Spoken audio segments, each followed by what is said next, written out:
Bom dia, bom dia, bom dia. Tudo bem com vocês, né, irmãos? Bom, vamos abrir a Bíblia lá no livro de Apocalipse.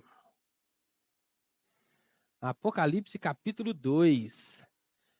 Ó, que família linda, gente. Bom dia, sejam bem-vindos.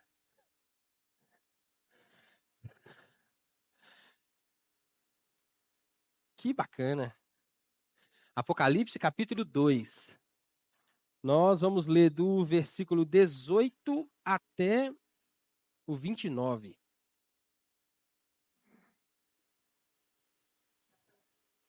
Apocalipse, capítulo 2, dos versos 18 ao 29.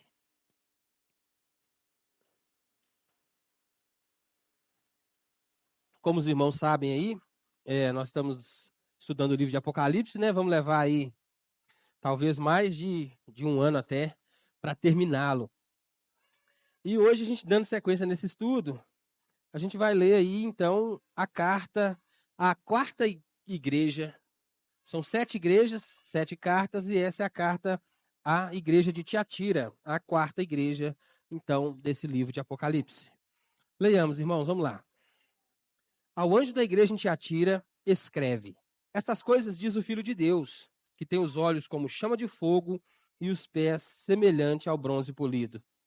Conheço as tuas obras, o teu amor, a tua fé, o teu serviço, a tua perseverança e as tuas últimas obras, mais numerosas do que as primeiras. Tenho, porém, contra ti o tolerares que essa mulher, Jezabel, que a si mesmo se declara profetisa, não somente ensine, mas ainda seduza os meus servos a praticarem a prostituição e a comerem coisas sacrificadas aos ídolos. Dei-lhe tempo para que se arrependesse. Ela, todavia, não quer arrepender-se da sua prostituição. Eis que aprosto de cama, bem como em grande tribulação, os que com ela adulteram, caso não se arrependam das obras que ela incita. Matarei os seus filhos, e todas as igrejas conhecerão que eu sou aquele que sonda mentes e corações, e vos darei a cada um segundo as vossas obras. Digo, todavia, a vós outros, os demais de Tiatira, a tantos quantos não têm essa doutrina, e que não conheceram, como eles dizem, as coisas profundas de Satanás. Outra carga não jogarei sobre vós, tão somente conservai o que tendes até que eu venha. Ao vencedor, que guardar até o fim as minhas obras, eu lhe darei autoridade sobre as nações. E com cetro de ferro as regerás e a reduzirás em pedaços, como se fossem objetos de barro. Assim como também eu recebi de meu Pai, dar-lhe-ei a estrela da manhã. Quem tem ouvidos, ouça o que o Espírito diz às igrejas. Senhor Jesus, Pai nosso, o Senhor mesmo que ditou essas palavras a João para que ele escrevesse, e com a tua graça, Deus, com a tua provisão, fez com que ela chegasse até nós hoje, na nossa língua. Tu mesmo, a ti, nós clamamos. Ilumina-nos nessa manhã por teu Espírito Santo. Fala conosco, ó Deus, aplica no nosso coração a tua palavra, nos ensina, ó Deus, e nos faz submissos a ela, meu Pai, em nome de Jesus. Nos faz, ó Pai, de fato, temer ao Senhor, meu Deus, com toda a força, porque é assombroso pensar que esse que ditou essas palavras há mais de 2000 anos está vivo, reina, está nos céus e anda no meio da igreja, está no meio de nós, está aqui conosco. Oh Deus, traz de volta a reverência que é devida ao Senhor, o temor que lhe é devido, meu Pai, e essa certeza 24 horas por dia, que esses olhos de fogo, como são dito aqui, nos sonda, meu Pai, e jamais se apartam de nós. Meu Deus, nós pedimos encarecidamente a tua graça, meu Deus, a tua iluminação, a que a gente saia daqui hoje um pouco mais cheios de ti, meu Pai, e cada vez mais tementes ao Senhor. E a nossa oração, para a tua glória nós a fazemos. Amém. A igreja de Tiatira. Das igrejas até agora estudadas, se não de todas as 7, ela é talvez a menos importante, vamos dizer assim, no contexto que estava ali. A Tiatira, a importância dela era comercial. A cidade de Tiatira tinha uma importância comercial. Ela não era tão grande como Éfeso, não era, né, uma colônia romana, como a gente viu das outras cidades que foram estudadas aqui, mas ela tinha uma importância comercial muito grande. ela ficava situada entre a Ásia e a Europa. Ficava no meio, ele dividia o caminho. Então, para que se chegasse correio, qualquer carta, qualquer comunicação do Império, mesmo provisões, tinha que se passar por Tiatira. E sendo ela ali importância comercial muito grande, dali saíam muitas coisas que eram vendidas, muitas especiarias, e algo muito famoso daquela cidade era a tal da púrpura, que era muito conhecida ali.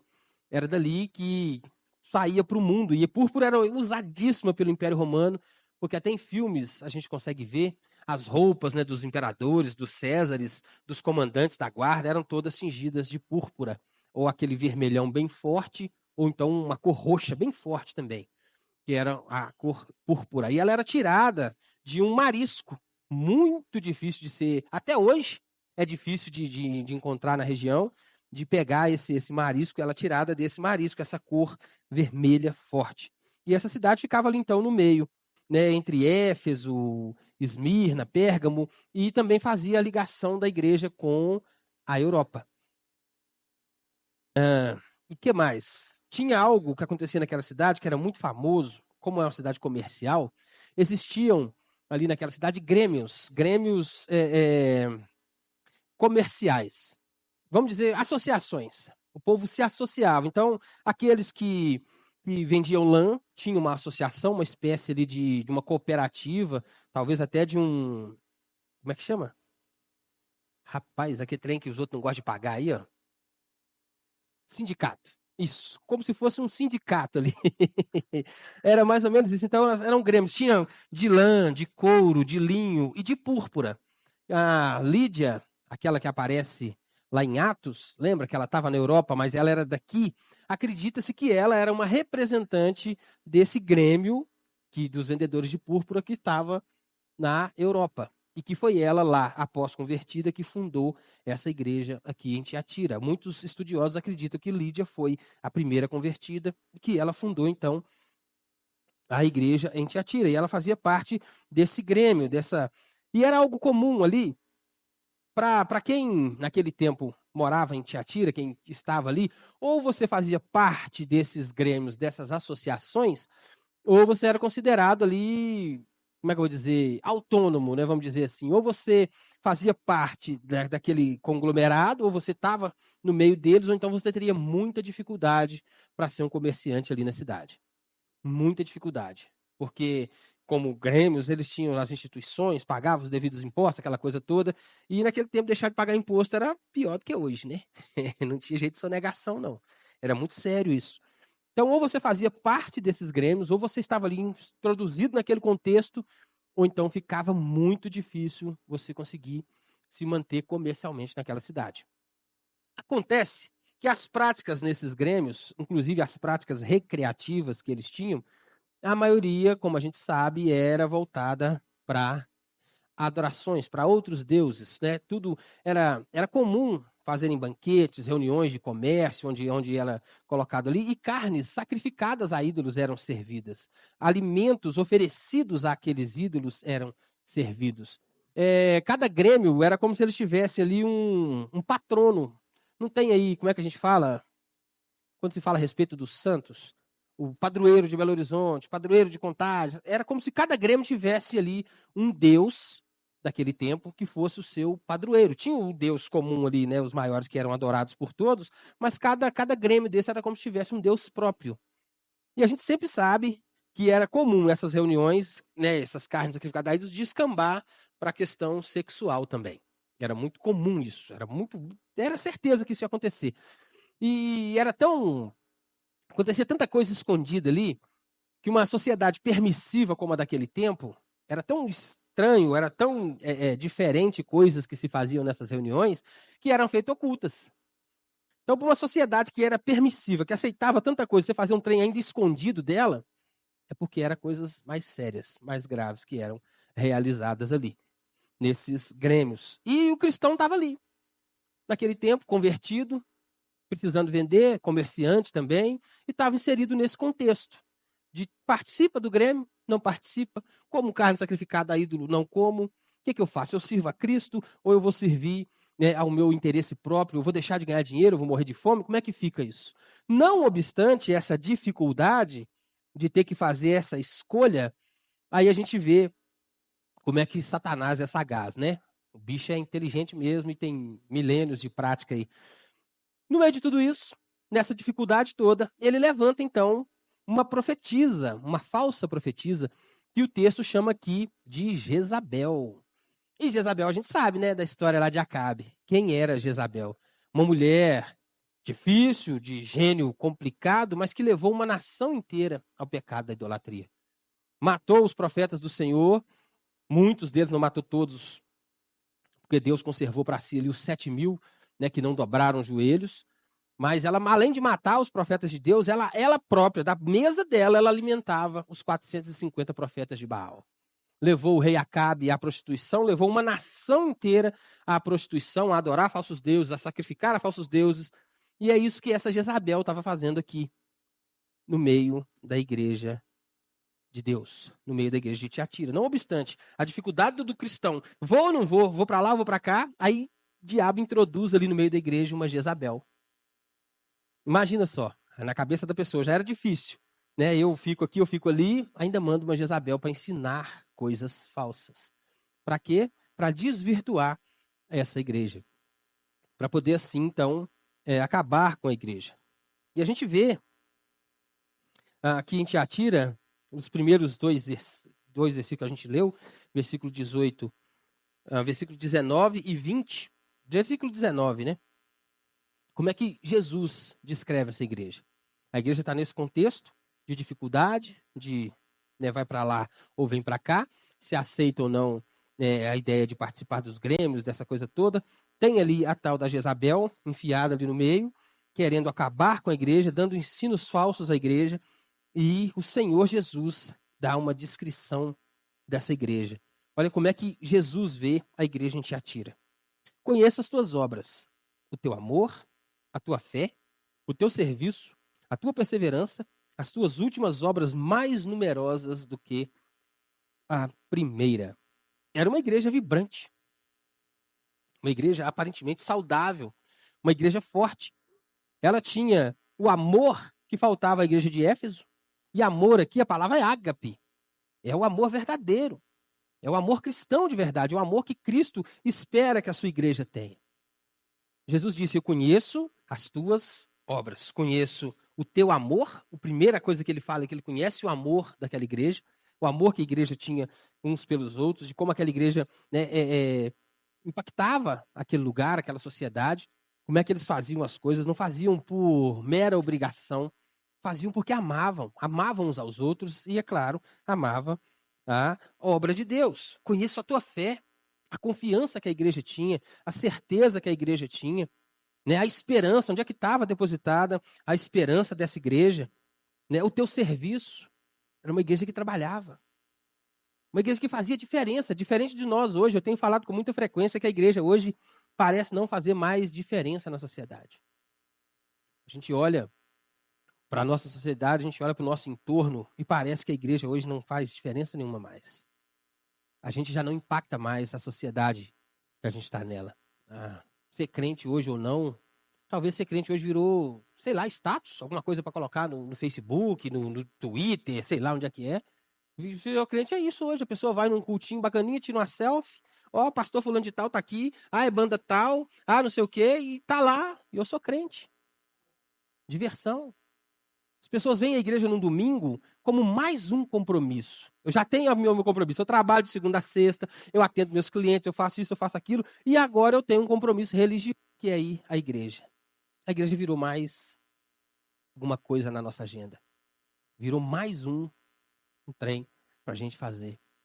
E já não é mais como Jesus falou para essa igreja. Olha só, conheça a tua perseverança. Uma igreja que era provada, que sofria perseguições, que estava naquele contexto ali, mas que não desistia. Não desistia, a igreja estava ali perseverando, continuava trabalhando, continuava operando, continuava, a fé crescia, o amor crescia, o serviço crescia. Eles perseveravam. A igreja forte, firme. E as últimas obras, mais numerosas do que a primeira. Uma igreja crescente, uma igreja que crescia. Independente do contexto que ela estava crescendo. E vendo isso, percebendo isso, Satanás, como eu disse, é astuto, não é bobo nada. De fora para dentro, era praticamente impossível destruir uma igreja dessa. Porque tudo que vinha de fora parecia que tinha um escudo, né?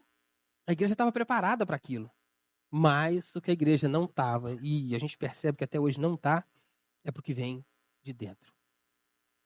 1 João, ele fala de falsos profetas e os chama de anticristos e diz que eles saíram do nosso meio. Não eram dos nossos, mas saíram do meio da igreja. E a gente tem visto, rapaz, você pode olhar aí, tanto de falso profeta, tanto de falso ensino, tanto de falsas doutrinas que têm sido divulgadas hoje. E aí, um dos motivos, né, pela igreja hoje não fazer mais diferença na sociedade, não ser bem vista pela sociedade, os testemunhos. Né? A gente vê igrejas lotadas, cheias de pessoas vazias. A pessoa entra na igreja vazia, sai dali mais vazia ainda. Porque ela foi ali para passar tempo e achou um passatempo. Achou alguém que fala que ela é a menina dos olhos de Deus, que ela é tão importante quanto Jesus. Achou alguém que não confronta o pecado, que diz que Deus te ama incondicionalmente, o que não é mentira. Mas uma meia-verdade é uma mentira completa. Deus nos ama incondicionalmente, mas Deus não tolera o pecado. E isso não tem sido mais falado em púlpitos nas igrejas. O Jesus, você tem que explicar hoje para crente quem é Jesus. Pessoas dentro de igreja, domingo a domingo, tá ali. Pessoas que até trabalham muito dentro da igreja. Você conversa 5, 6 minutos com alguém e você tem que explicar quem é Jesus para ela. Porque está deturpado, se perdeu quem é o Senhor da igreja. Coisas pequenas, irmãos. Coisinhas miúdas. As raposinhas. Coisas pequenas. Coisa que para o crente, há 10 anos atrás, não era nem falado. Hoje a gente procura razão bíblica para fazê-lo. O crente, há pouco tempo, ele tinha tanta certeza da sua fé, tanta certeza de quem ele era, tanta certeza do Deus que ele servia, que besteiras hoje, como a gente pergunta, a gente vê gente perguntando, nem passava pela cabeça de um crente. Que tipo de roupa vestir?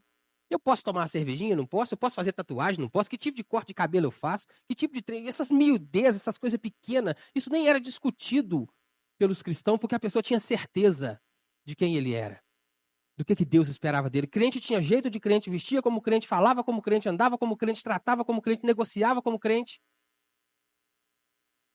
O crente era respeitado. Porque não tinha essa discussão. Essas coisas de teologia que a gente hoje debate tanto, vê tanto na internet, dicotomia, tricotomia, terceiro céu, segundo céu, essas coisas não importavam, o importante é saber que eu estou em Cristo e se eu morrer eu vou para o céu. Isso era o que importava. Viver uma vida santa para o meu Senhor, porque Ele é santo, Ele exige que eu fosse santo, que eu seja santo. E essas coisas pequenas a gente não ficava discutindo essas bobagens, não. Era chato até conversar com um crente, porque a cada 5 palavras que ele falava, 4 era Jesus, 3 era Bíblia. Bíblia. A Bíblia diz assim, a Bíblia fala assim, a Bíblia fala assado. Hoje termina um culto na igreja, você vai lá fora conversar com o irmão, ele está falando do futebol, do time que perdeu, que empatou 3-3, que estava ganhando 3-0. Hoje é isso, não se fala mais de Bíblia. Você não consegue, não senta com o irmão da igreja, irmão seu, irmão em Cristo, e não consegue, não tem assunto para conversar 10 minutos de Bíblia. Enquanto lá fora, o povo está sedento. O povo quer ouvir. O povo fala de Jesus para mim. Fala de Jesus para mim. E nós? A gente vai pequenando nessas pequenas coisinhas. É isso que o diabo tem feito até hoje. E a gente deixa essas coisas despercebidas. Mas vamos lá. No meio desse contexto, no meio dessas coisas que estavam acontecendo, olha como é que Jesus se apresenta para a igreja. Versículo 18. Ao anjo da igreja em Tiatira escreve: Estas coisas diz o Filho de Deus, que tem os olhos como chama de fogo e os pés semelhante ao bronze polido. Olha só como é que Jesus se apresenta. Eu acho que pouquíssimas vezes a gente vai ver essa expressão aparecer na Bíblia, até no Novo Testamento. de Jesus se chamando Filho de Deus. Até que no livro de João tem bastante, né? No livro de Apocalipse aqui, é a primeira vez que ele se apresenta como Filho de Deus. Ele já chama a atenção para a autoridade que ele tem. Quem é que está falando com a igreja? Se eu sou filho de Deus, eu tenho a própria natureza de Deus. Se eu tenho a natureza de Deus, eu também sou Deus. Jesus já se apresenta dando ali uma carteirada, né?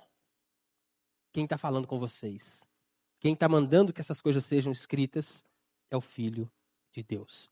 E aqui diz que os olhos dele são como chama de fogo. Ele vê todas as coisas.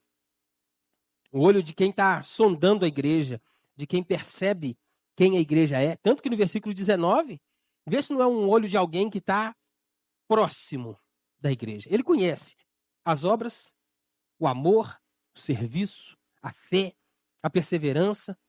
Ele conhece a igreja dele. Ele está no meio dessa igreja. Ele está ali. E ele se apresenta como aquele que vê aquilo que é feito em oculto. Aquelas práticas que aquela sociedade permissível não poderia saber, ele sabe. Ele está ali no meio da igreja, ele vê todas as coisas, não tem nada que fica oculta. A Bíblia fala que, né, a escuridão ou a luz, ou as trevas e a luz diante de Deus são a mesma coisa. Mesma coisa, nada escapa a esse olhar de fogo, esse olho que vê todas as coisas, mas não tolera todas elas. Olho de chama, um olho que queima, não é qualquer coisa que esse olho tolera. Os pés semelhante ao bronze. Lembra, eu dei um estudo aqui no primeiro capítulo de Apocalipse, eu remeti lá as tábuas do tabernáculo, quando foram feitas, se puseram os pés naquelas colunas, eram todos de bronze. Sinal de firmeza. Um reino, um lugar firme, um lugar fixo, um pé fixo, um pé semelhante ao bronze polido, sinal de força.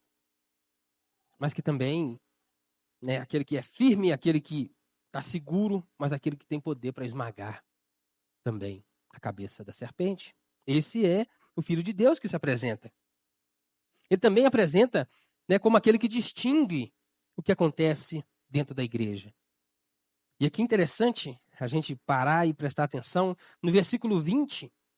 No versículo 24, primeiro ele diz assim: todavia, a vós outros, os demais que de Tiatira, tantos quantos não têm essa doutrina e que não conhecem, como eles dizem, as coisas profundas de Satanás. Tem 3 tipos de pessoas dentro das igrejas. E a primeira delas é aquela pessoa que são fiéis.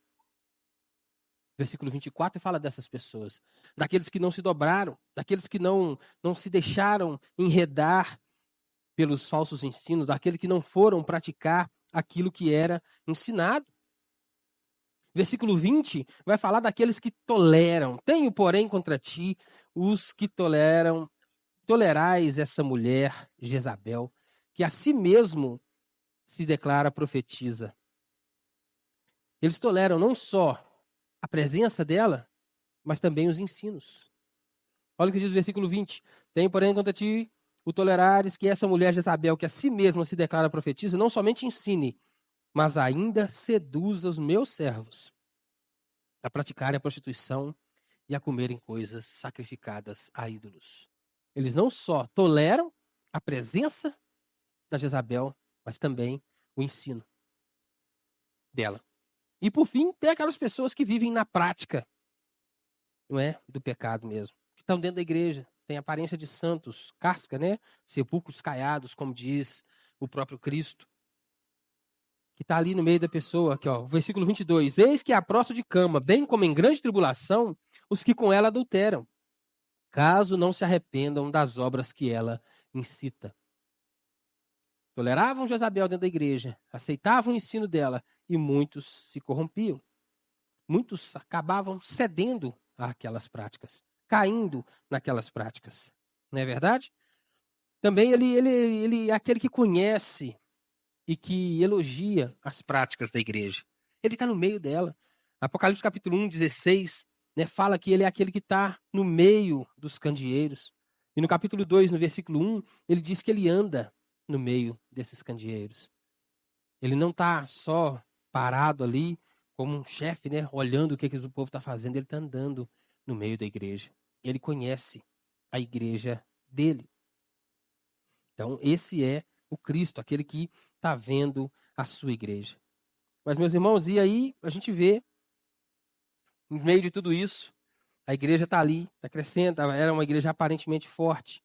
A gente vê essa Jezabel, a gente vê esses três tipos de pessoas que tem na igreja, a gente percebe que Cristo está ali com olhos de fogo e com pés de bronze, porque ele não tolera essas coisas. E a gente vê, então, como é que começa o tratamento de Cristo. Ele está vendo tudo isso, está no meio da igreja, percebendo todas essas coisas, mas ele trata essas coisas. Olha o que diz o versículo 20. Tenho, porém, contra ti, que tolera essas coisas. A primeira coisa que ele faz não é reprovar Jezabel. A primeira pessoa que Jesus, a primeira reprovação vem para a igreja. Tenho, porém, contra ti, que toleras. Meus irmãos, em nome do politicamente correto, nossa, tá terrível, isso tá horrível. E tá difícil até ser pregador hoje em dia. Tá complicado. A gente viu recentemente um cantor famoso, gosto muito das músicas dele até, né, falando que o hino Alvo como a Neve é um hino racista. E a gente se assusta. Poxa, como é que pode?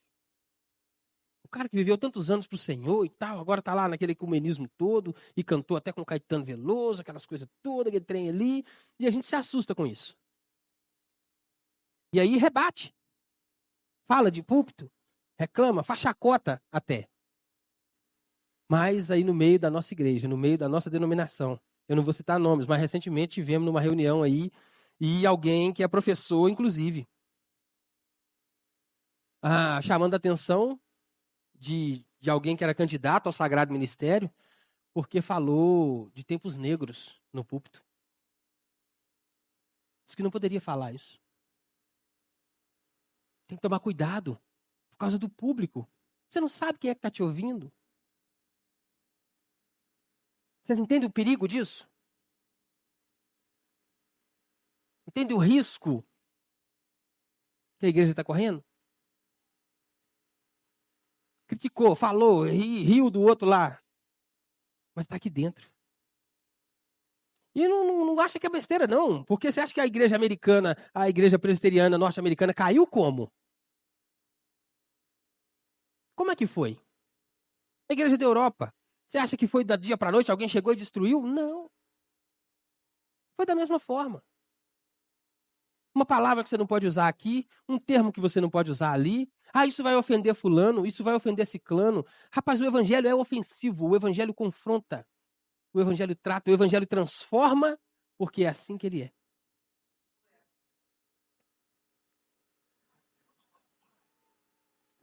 Qual o sentido da igreja?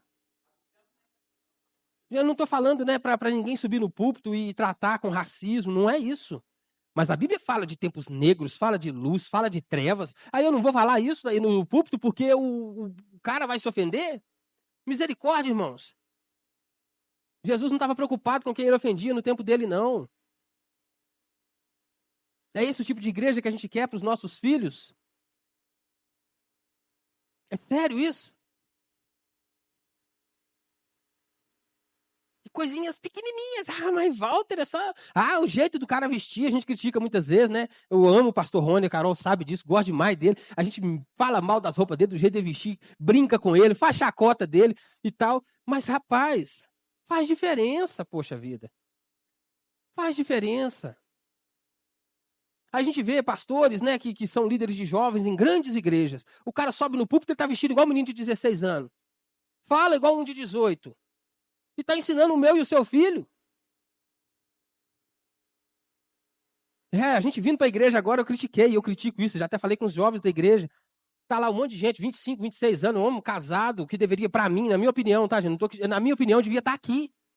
Tem esse negócio de culto de jovem, homem casado, pai de filho. Mas ele tem a linguagem dele, ele tem as coisas dele, ele precisa aprender com os mais velhos. Todos que aprenderam com os mais velhos na vida se deu bem.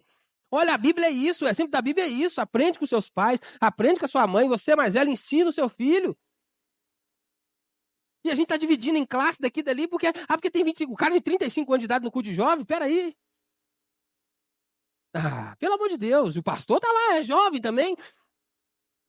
Não tô criticando, mas, poxa vida, gente, cadê o cara? Devia estar aqui, o cara tem pai de família já, o cara já casou. Eu vou ficar em cultinho de jovem. Porque jovem fala a língua dele. Põe o jovem para pregar aqui então, para a gente ouvir na linguagem dele, que talvez a gente aprenda com ele também. Temos que ter essa humildade, é claro. Mas e aí? Não, mas tem que ter separação, porque nada, rapaz. E cadê essa turma? Essa aí vai ser a igreja de amanhã. Que aí esse professor que eu falei, que está falando que não pode falar de tempos negros, de escuridão, de trevas na igreja, vai estar ensinando para ele depois, para ele estar aqui no púlpito. Onde é que nós vamos parar com isso? Abre o olho. A gente precisa estar atento a essas pequenas coisas. E falar disso, muitas vezes, vai te fazer ser, né, excluído, talvez. Mal interpretado, talvez. Mas essa é a realidade da igreja hoje. Cadê? Cadê a pessoa que sentava com um presbítero de cabelo branco e pedia conselho? A gente viu o filho de Salomão, quando subiu ao trono, foi tomar conselho dos velhos, ele falou, alivia o peso, alivia o peso. E foi tomar conselho com os jovens? Que nada, rapaz. Fala com ele que o dedo do sua mão é mais grosso que o lombo do seu pai. Que vai castigar com um escorpião. E olha o que aconteceu. Uma nação dividida. Porque ele foi ouvir os jovens. A gente precisa estar ligado para essas coisas. Isso é plano do diabo. Isso é coisa satânica, muitas vezes. O cara tá ali e ele sabe o que está fazendo. Ele sabe o que está fazendo. Ele quer que meu filho venha tomar conselho comigo? Ou prefere que meu filho tome conselho com o outro lá, de 18, 19? Talvez alguém que está até fora da igreja. Qual que vocês acham que é a estratégia dele? Todo reino dividido não subsistirá. É mais fácil pescar um jovem que está inserido lá do que pescar ele aqui ou não é? Tudo bem, o Rubens está ali, casou 2 filhos, né? Lindo casamento do último que eu fui, parabéns por isso. Educou muito bem os meninos, criou muito bem os meninos, sabe, né, da criação que os filhos têm, mas os filhos ainda precisam dele. E a gente fica separando por idade daqui e dali. Para mim, o termo adolescente é uma tristeza. É uma tristeza, porque no tempo da gente, a gente era criança ou a gente era homem. Os pais, a gente chamava a gente de menino, você fazia 11, 12 anos de idade, estava no cabo da enxada, estava lá na roça trabalhando com ele, e isso e aquilo, e pronto, e acabou. Não tinha essa conversa de adolescente. Mas é porque é da idade, os meninos cheios de crise de identidade. Para, pelo amor de Deus, mas é da idade. Né, não, tem disso não. E a gente vai deixando essas coisas, e perde o controle. Quando vê, já foi. Quando vê, já foi. E essa mulher ensinava o povo a praticar as coisas, né? E Jesus reprova primeiro a igreja, antes de reprovar a falsa profetisa, antes de reprovar Jezabel. Ele reprovou a igreja. A igreja que tolerava e permitia que ela ensinasse. Permitia. Tem decisões, irmãos, que igrejas vão tomar, conselhos vão tomar, supremos concílios irão tomar, que não vai agradar a igreja. Não vai. Mas se a gente entende que esse conselho foi colocado ali por Deus, que aquele concílio foi colocado ali por Deus, que Jesus Cristo é o Senhor da igreja e que usa aqueles homens, a gente se submete. Não é assim? Mas o que a gente vê? Sai uma decisão do Supremo Concílio e pastores fazem quase que reuniões, secretas até, para ir contra aquilo. Aí Jesus, né, fala com a igreja, olha, vocês estão tolerando isso, vocês estão fazendo isso, vocês estão aceitando isso não é o que eu espero. Isso Jesus está mostrando até zelo pela igreja, mas ele começa pela igreja. Ele reprova primeiro a igreja. E, gente, a gente precisa ter atenção nessas coisas. Desde Éfeso, Jesus vem chamando a atenção da igreja.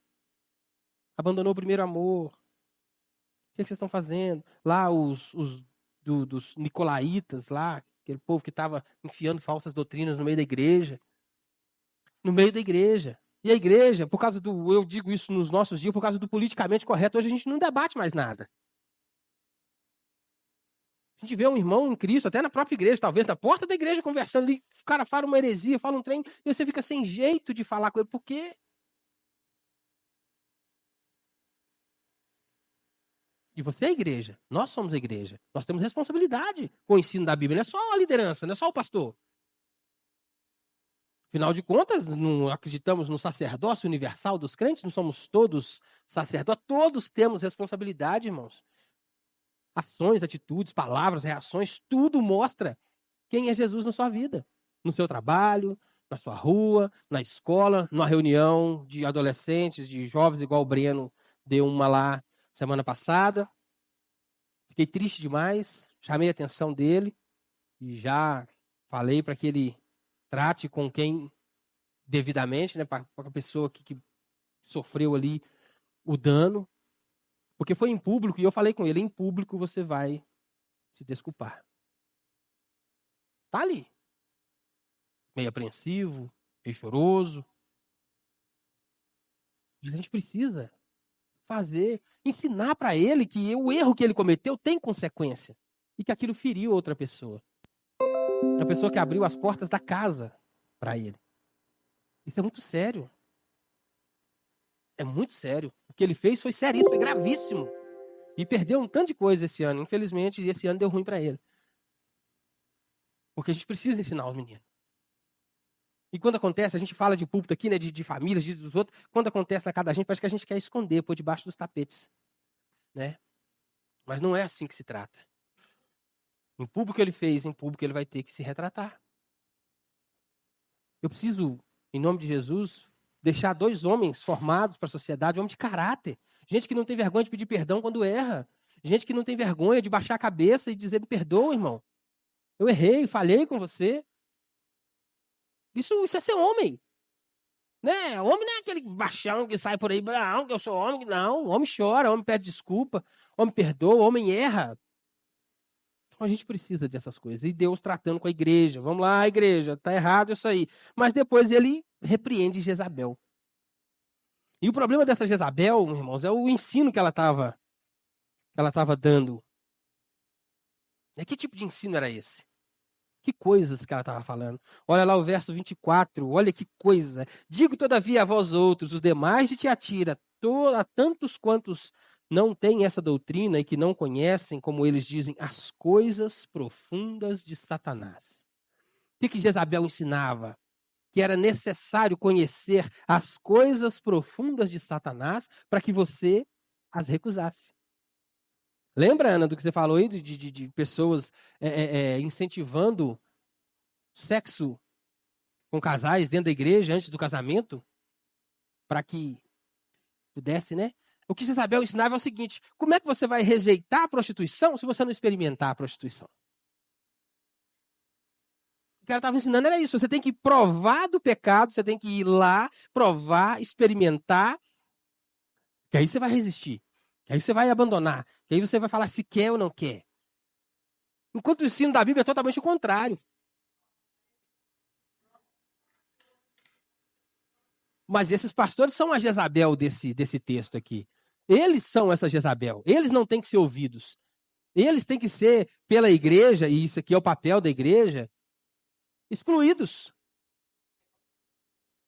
Tem muita coisa aí, gente. Tem coisa demais aí. Você quer ver um trem que o povo fala aí, que, nossa, que é quase que intocável esse assunto dentro das igrejas? Segundo casamento. O que você vê de pastor, de liderança, de presbítero, de homem de igreja, de mulher de igreja, que casou, não deu certo o casamento, você vai ver, mas por que acabou o casamento? Ela traiu você? Não. Ela te abandonou? Não. As 2 únicas coisas que a Bíblia dá margem para se terminar um casamento: abandono e relação sexual ilícita. Só. Não, mas se a pessoa não é crente, aí é o não crente que tem que te abandonar. Entende? É. Isso, beleza. Mas aí, as duas únicas situações. Ou traiu, meteu um gai no você lá, fez um trem errado, ou te abandonou. E abandono, gente, entra questão de violência psicológica, violência física, e tudo isso entra em questão de abandono. Não é só sair de casa, não, tá? Mas as duas únicas coisas que a Bíblia condena, a dar margem para você divorciar, e aí sim poder, quando essas duas margens, se o divórcio for por causa disso, o segundo casamento é permitido, biblicamente falando. Mas passou disso, aí a pessoa ficou 10 anos casada, enjoou um da cara do outro. Cansei. Minha mulher é rançosa, mulher é difícil demais, não quer saber disso mais, e não quer mais, aí separa. Aí vai lá, o bendito, e casa de novo. Biblicamente falando, tá em pecado todos os dois. Aí casou, ficou mais 5 anos com a outra, porque o outro durou 10 anos. Aguentou 10 anos, mas terminou. O segundo já vai durar 5 anos, porque já acabou com um, para acabar com o outro, tanto faz. Daí mais 5 anos, vai lá e termina o casamento e casa de novo. Isso um líder de igreja. E aqui vai um recado, né? Esse ensino está sendo gravado, eu acho que vai ser transmitido pela internet depois. Se você, homem, mulher, está sofrendo violência física, violência psicológica, qualquer tipo de violência dentro de um casamento, isso se enquadra na questão do abandono. Você tem sim aí a observância do divórcio na Bíblia, que é por causa da dureza do coração humano. Não estou falando para a pessoa ficar aqui aguentando ser espancada, cárcere privado, ser maltratada, só porque é crente, não. É recorrente, né? O recorrente adultério também não precisa disso. Você está aceitando. É claro, a pessoa vai adulterar, não estou falando que qualquer um pode acontecer, gente. Tá certo? E isso acontece. Adultério é sério, é seríssimo as consequências de um adultério. Homem trai mais, até, eu acredito eu, mas mulher também faz isso. Então, adulterou uma vez, tratou, acabou ali, perdoou de verdade. Porque é dificílimo também essa questão do perdão. Isso não é brincadeira, não. Só quem vive para saber. Mas perdoou de verdade, o cara não tem que sair fazendo toda hora, não. Se fez de novo, aí. É coisa séria, gente. Muito sério essas coisas. Mas não precisa ficar aceitando. E o que Jezabel falava aqui é que você tem que experimentar as coisas do mundo, experimentar o que o diabo está oferecendo, experimentar o que o diabo está te dando, para você poder, então, rechaçar. Isso. A ideia é essa. Eu tenho que ser beneficiado. Entende? Eu tenho ensinado, eu tenho falado isso para os meus filhos, mostrado para eles, eu tenho 2. E eu falo com a Roseli que se eu tivesse que casar hoje, eu estava enrolado. Porque eu não sou homem que a mulher ia casar comigo fácil, não.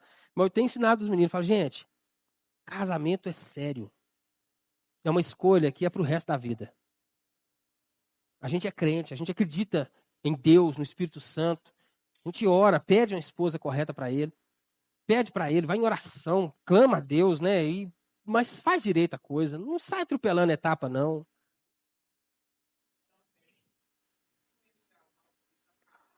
Para casarem. Lógico. Claro. Do casamento. Ensinar os meninos a casar.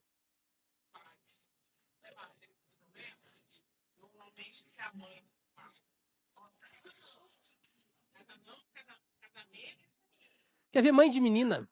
Mãe de menina hoje. Antigamente as mães de menina ensinavam as meninas a cozinhar. É.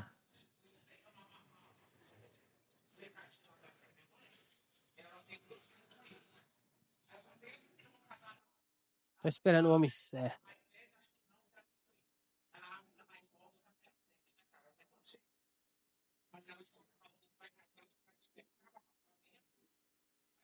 Ou ela quer um marido ou um mantenedor? O que ela tá querendo? Da mesma forma, nós homens, a gente quer casar com uma mulher ou com uma empregada? Essas coisas têm que ser observadas. Mas, antigamente, os pais, as mães ensinavam as meninas a lavar, passar, cozinhar, porque era coisa de casa, as meninas aprendiam essas coisas. Hoje, não. A mãe fala, oh, filha, você não vai cozinhar para homem nenhum, não. Você não vai... É comum casais aí, a pessoa casar, a mulher não sabe cozinhar, não sabe nada, e tá lá que é trem, o homem que vai para a cozinha. Não estou falando que a gente não deva, não estou falando é isso, não, não é isso. Mas coisas que eram ensinadas. Os pais ensinavam os meninos a trocar uma lâmpada, a apertar um parafuso, a ser homem, a desentupir um tubo. Essas coisas acontecem de casa, é papel do homem fazer.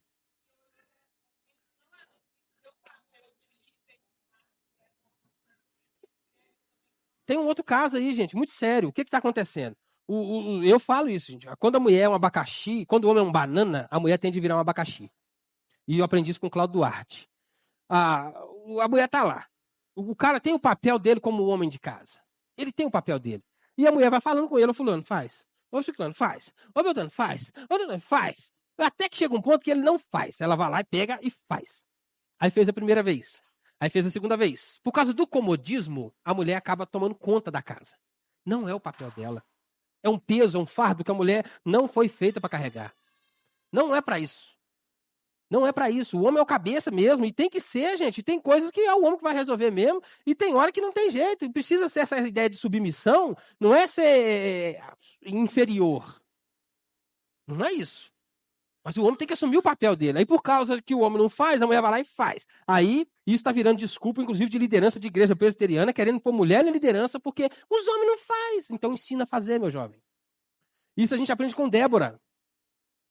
Olha, Débora. Todo mundo fala de Débora, um exemplo de mulher que foi acima do seu tempo, que ela fez, que ela fez. Todo mundo fala, né? Débora, como se fosse um exemplo de mulher insubmissa. Muito pelo contrário. Olha o que Débora fez. Ela profetizou, chamou o rapaz, Deus mandou ir, falou para você ir na frente. Ele falou, não, mas eu não vou, só vou se você for. Ela falou, mas se eu for, a glória vai ser minha. Isso é seu papel. O cara, mas eu não quero. Ela falou, então eu vou. Mandada por Deus. Ela não pegou e foi, não. Ela foi submissa, ela se submeteu a alguém, inclusive, que não era nem parente dela, marido dela, segundo o texto.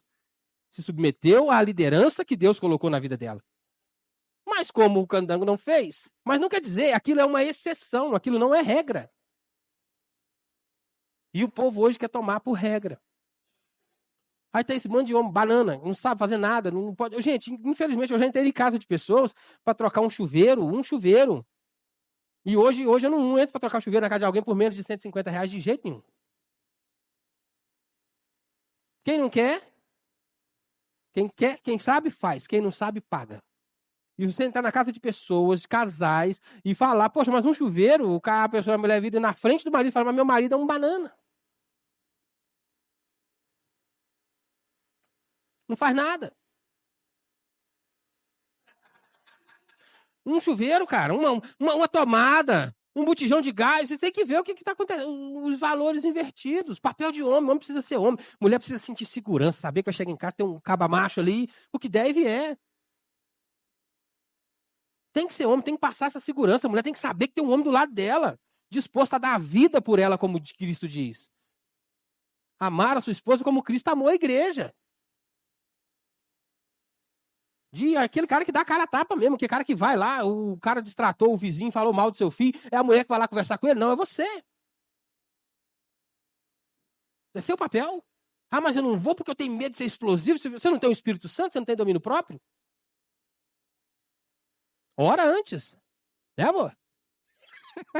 Ora antes. Você não ir lá e sentar um trem na orelha do cara. Porque senão faz. Mas você tem que ir, é seu papel. É seu papel. Não dá para você deixar na mão lá porque minha esposa não, vai lá você e conversa. Ou o oposto, né? A vizinha foi lá discutir com a mulher e o cara não, vai lá você e resolve. Mulher trata com mulher. Eu aprendi, para mim é assim. Eu recebo, né? As donas mandam lá na hora que a gente pega o serviço e tudo que vai fazer, as reformas, tudo é as mulheres que mandam. Aí eu já estou acostumado. Porque é ela que está dentro de casa o tempo todo. É ela que sabe as dificuldades que vai ter. É ela que sabe os problemas que vai inventar. Ela que sabe a necessidade do armário, o tamanho do armário. Isso tudo é com elas. E não, isso não é ridículo, não. Tá certo. É com os maridos. Aí sim, o chorão igual o Elton, o cara chega, não, vou tratar com o seu valor, o cara faz. Mas o tipo de obra que quer é a dona. Mas aí você tem que aprender a dar orçamento, porque na hora que for fazer o orçamento, você vai conversar com o homem. Aí a mulher tem que estar junto. Porque ela vai lá, eu quero assim, eu quero assado. E o homem não, aí vai pôr isso aqui, para pôr aquilo ali, para pôr aquilo lá, e pronto, a mulher vai te dar detalhes. Aí você sabe dar preço.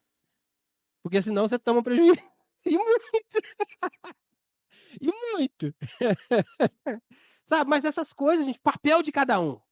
E aí a Jezabel tá deturpando tudo, deturpando os estudos, tudo. As Jezabel estão no púlpito hoje, aos montes. Aos montes. E é muita mesmo. E Deus vai lá e fala, a gente tá errado, não é assim. E ela estava ensinando que Você podia experimentar aquilo. E o outro ensino, sim, que pega demais dessa Jezabel aqui, é da questão dos grêmios. Lembra que eu falei lá do início, que se você não tivesse inserido num deles, você perderia ali a coisa comercial? O que é que ela está falando? Vale mais o dinheiro do que seguir a Jesus. Isso aí. Biologicamente, o homem biologicamente foi preparado para isso. Tem isso, tem diferenças. Agora, falar com você, um homem líder sem uma mulher, que seja uma mulher sábia, também ele passa a apertar demais. Misericórdia. Oh, graças a Deus pela minha esposa. Como vocês não têm noção da diferença que faz uma mulher dentro de casa que é de fato uma auxiliadora do marido. Vocês não têm noção do que é isso, não. Ser homem não é fácil, gente. Talvez em muitas condições é melhor do que mulher, é sim, claro. Mas como é que vocês fazem falta? Vocês equilibram as coisas. Vocês trazem equilíbrio para a questão, porque o homem é razão, razão, razão, razão, mas tem hora que a gente tem que entender o outro lado ali. E aí, muitas vezes, numa conversa, tem coisa que a gente não pode abrir, a gente não pode falar, principalmente coisa de conselho. Mas a gente conversando ali, uma deixadinha que dá aqui, uma deixadinha que dá ali. Você fala, poxa vida, e não é que é mesmo? Vocês fazem diferença demais. Em vez de tratar o menino como homem ou como mulher, porque gente, eu falo, para mim esse termo adolescente é uma tristeza. Lá em casa não tem esse trem, não. Eu não trato Bernardo e Breno como adolescente. Pergunta para eles aí. Não tem esse negócio, adolescente, coisa da idade. De vez em quando sai uma dessa lá. Uai, eu arrependo, eu falei isso aqui no conselho. O arrependimento que eu tive de não ter levado esses meninos mais cedo para o serviço comigo. Ô, diferença que faz. Misericórdia. Eu amo meus filhos e amo cada vez mais esses meninos. Quanto mais eu convivo com eles, mais eu gosto deles, mas mais eu percebo a necessidade que eles têm de ter um exemplo de homem. Eu peço a Deus demais para que eu possa ser esse exemplo, porque não é fácil não, gente. A gente erra também, a gente falha também. E os meninos estão vendo tudo ali. Mas como foi bom, como é bom poder levar eles, estar perto da gente, ver o que a gente faz, como é que trabalha, como é que são resolvidos os problemas, como é que melhora a relação, questão do respeito, do saber de onde é que vem o leite, a comida que está na mesa, como é que é ganho aquilo. É diferente demais. O menino te respeita mais.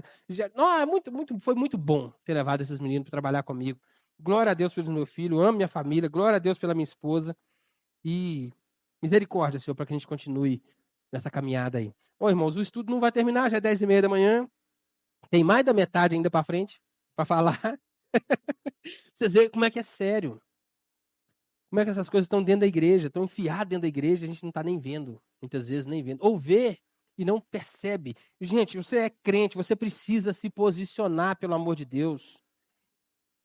Não interessa o contexto que você está, na empresa. Mas a minha empresa, se eu fizer isso, eu vou mandar embora. A minha empresa, se eu fizer aquilo, eu não sei o quê. Se posiciona, seja crente. Jesus Cristo falou que vai estar com você até o último dia, até a fundação do mundo, até a fundação dos templos, até tudo acabar. Ele está com você. Deixa Jesus andar do seu lado. Anda com ele, chama ele. Não tenha vergonha.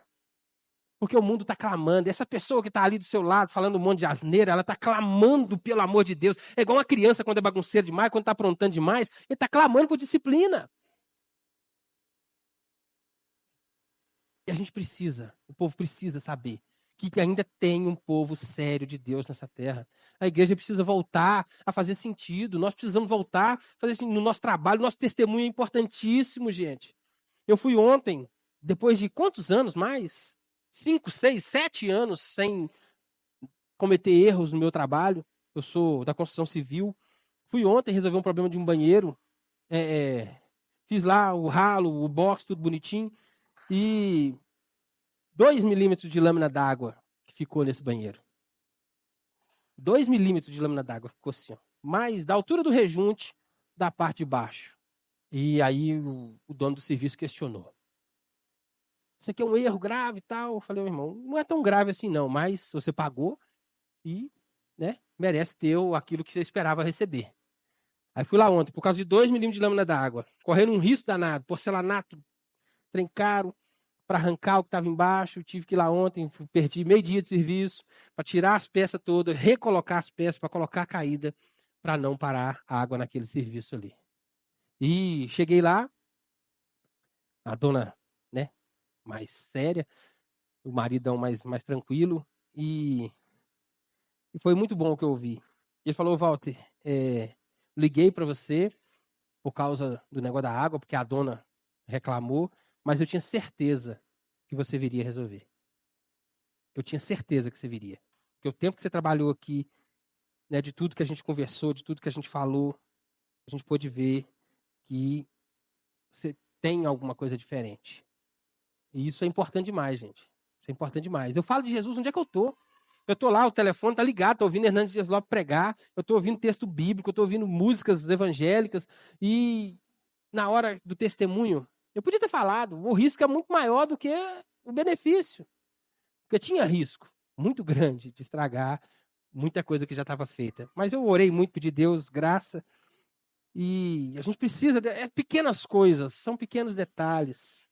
São coisas pequenas, mas eu acredito que hoje, quando eu falar de Jesus para esse casal, eles vão ouvir de forma diferente. Porque a gente precisa dar testemunho daquilo que fala, a gente precisa viver aquilo que fala. Em pequenas coisas, mínimas coisas, pequenos detalhes, em grandes coisas também. Ser fiel no pouco e sobre o muito te colocarei. Amém? Vamos orar para a gente encerrar.